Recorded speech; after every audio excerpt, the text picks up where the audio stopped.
తెలంగాణ కాంగ్రెస్లో అసలేం జరుగుతోంది?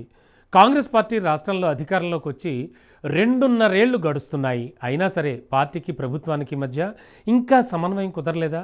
ఏఐసీసీ తాజాగా వేసిన కోఆర్డినేషన్ కమిటీ ప్రకటనలోనే సమన్వయం లోపించడం దేనికి సంకేతం?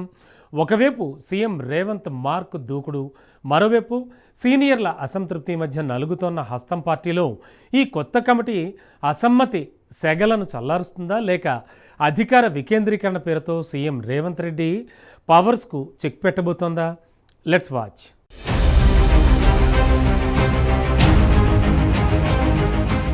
హస్తం పార్టీలో కమిటీ వేయడంలో చూపిన అత్యుత్సాహం కాస్త ప్రకటన విడుదల దగ్గరే అపస్పాలైందనే చర్చ నడుస్తోంది. ఏఐసీసీ ప్రధాన కార్యదర్శి కేసీ వేణుగోపాల్ ఒక లేఖ, రాష్ట్ర ఇన్ఛార్జి మీనాక్షి నటరాజన్ మరో లేఖ విడుదల చేయడమే ఈ చర్చకు అసలు కారణం. ఈ రెండింటిలోనూ ప్రోటోకాల్ విషయంలో తేడాలుండడం చర్చనీయాంశమైంది. ఒక లేఖలో ముఖ్యమంత్రి రేవంత్ రెడ్డి పేరు ముందుంటే, మరో లేఖలో పీసీసీ చీఫ్ మహేష్ గౌడ్ పేరును ముందుంచారు. సమన్వయం కోసమే కమిటీ వేస్తున్నామని చెబుతున్న హైకమాండ్ కనీసం ఈ లేఖల విషయంలోనైనా ఎందుకు సమన్వయం పాటించలేదని సోషల్ మీడియాలో తెగ చర్చనీయాంశంగా మారింది.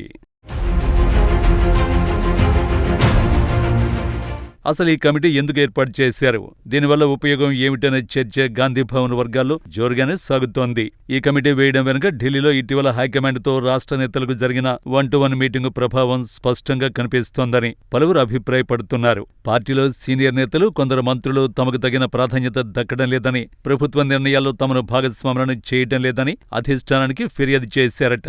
ఈ నేపథ్యంలోనే కమిటీ వేశారనే టాక్ కూడా నడుస్తోంది. అయితే కమిటీ వేయడం రేవంత్ రెడ్డి దూకుడుకు కళం వేయడానికా, లేక అసంతృప్త నేతల్ని బుజ్జగించడానికా అనే కోణంలో కూడా చర్చ సాగుతోంది. ఈ కమిటీ కేవలం నామమాత్రపు సలహాలకే పరిమితమవుతుందా, లేక ప్రభుత్వ నిర్ణయాలను ప్రభావితం చేసే శక్తిగా మారుతుందా అనే అభిప్రాయాలు కూడా పార్టీ వర్గాల ద్వారా వినపడుతున్నాయి. పార్టీలో కొత్త పాత నేతల మధ్య నడుస్తున్న పోరు ఈ కమిటీ ఏర్పాటుతో మరింత ముదిరినట్టు కనపడుతోంది. ఇతర పార్టీల నుంచి వచ్చిన నేతలకిస్తున్న ప్రాధాన్యతపై పార్టీ సీనియర్లు రగిలిపోతున్నారు. జగిత్యాల సీనియర్ నేత జీవన్ రెడ్డి వంటి వారు పార్టీ వీడుతారనే ఊహాగానాలు, వేం నరేందర్ రెడ్డికి రాజ్యసభ సీటు ఇవ్వడం ద్వారా కొందరు నేతల్లో అసంతృప్తి లాంటి పరిణామాలను చూస్తే అసలు పార్టీలో సమన్వయం ఉందా అనే మాటలు వినపడుతున్నాయి. ఈ గ్యాప్ను పూడ్చడానికే హైకమాండ్ ఈ 8 మంది సభ్యుల కమిటీని రంగంలోకి దింపినట్టు తెలుస్తోంది. ప్రభుత్వం అమలు చేస్తున్న గ్యారంటీల అమలులో వైఫల్యాలు, పరిపాలనలో లోపాలు బయటపడుతున్న తరుణంలో పార్టీ యంత్రాంగం ప్రభుత్వానికి అండగా నిలవాల్సి ఉంటుంది. కానీ ఇక్కడ పార్టీ శ్రేణులు, ఎమ్మెల్యేల మధ్య కమ్యూనికేషన్ గ్యాప్ కొట్టొచ్చినట్టు కనిపిస్తోంది.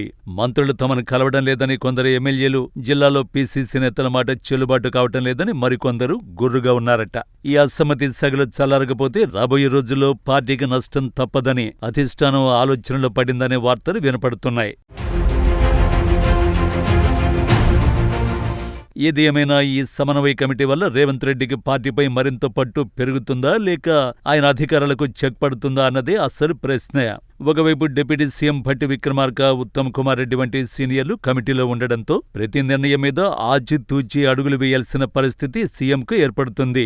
కోఆర్డినేషన్ కోసం వేసిన కమిటీయే కోఆర్డినేషన్ లేక కొట్టుమిట్టాడుతుంటే ఇక పార్టీని ఇది ఎలా దారికి తెస్తుంది అంటూ సోషల్ మీడియాలో చర్చలు జరుగుతున్నాయి. మరి ఈ సమన్వయ మంత్రం కాంగ్రెస్ కోటను కాపాడుతుందో లేక మరింత ముంచుతుందో తెలియాలంటే మరికొన్ని రోజులు వేచి చూడాల్సిందే.